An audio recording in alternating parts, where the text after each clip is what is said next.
Баршаңызға сәлем. Аптекада небәрі 130 теңгеге Миновазин деген осындай керемет тұнба сатылады. Осы тұнбаны қолданбастан бұрын осылай ыстық суға 5 минутқа қойып аласыздар.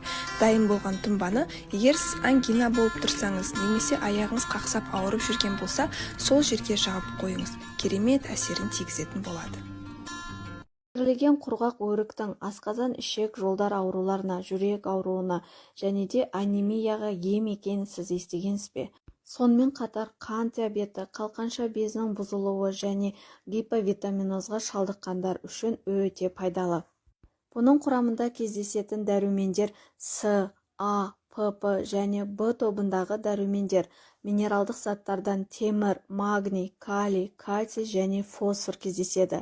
Жаңа піскен өріктен 2 есе көп дәрумендер осы кептірілген өріктің құрамында кездеседі екен. Каркаде қызыл күрең түсті сергітетін сусын. Оны Мысырда және басқа да ыстық елдерде барлық аурудан құтқаратын панацея деп санайды. Каркаде суық және ыстық күйінде әртүрлі қасиетке ие болатындығын бәрі біле бермейді. Ендеше каркаде шайының пайдасы мен зиянды тұстарын ұсынамыз.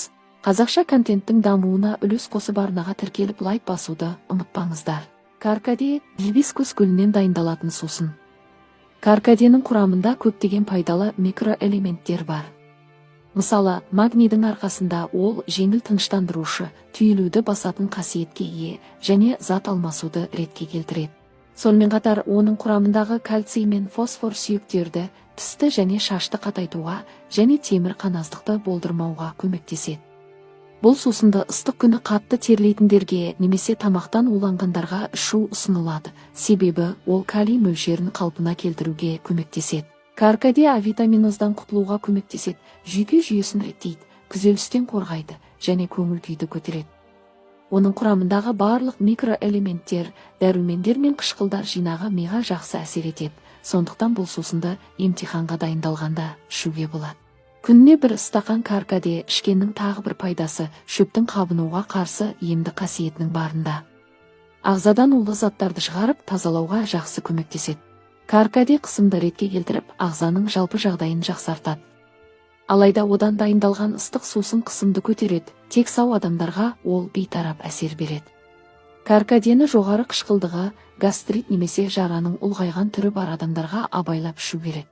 Оны несептас немесе өт тас ауруы кезінде қолдануға болмайды, себебі ол несеп айдағыш құрал болып табылатындықтан бүйректегі және өт қабындағы ауыртатын тастарды қозғап жіберуі мүмкін. Сонымен қатар каркаде кей адамдарға аллергия беруі мүмкін. Каркадені кішкентай балаларға, соның ішінде диатезбен қиналатын балаларға бермеңіз. Жүкті және емізетін әйелдерге қауіп деңгейі орнатылмаған, сондықтан дәрігерден кеңес алған жөн. Каркадені қалай дайындау керек? Каркадені әйнек немесе балшықтан жасалған, керамикалық, фарфор және фаянс ыдыста дайындау керек. Себебі сусын металмен жанасқанда тұнбаның пайдалы қасиеттерін бұзатын заттар бөледі.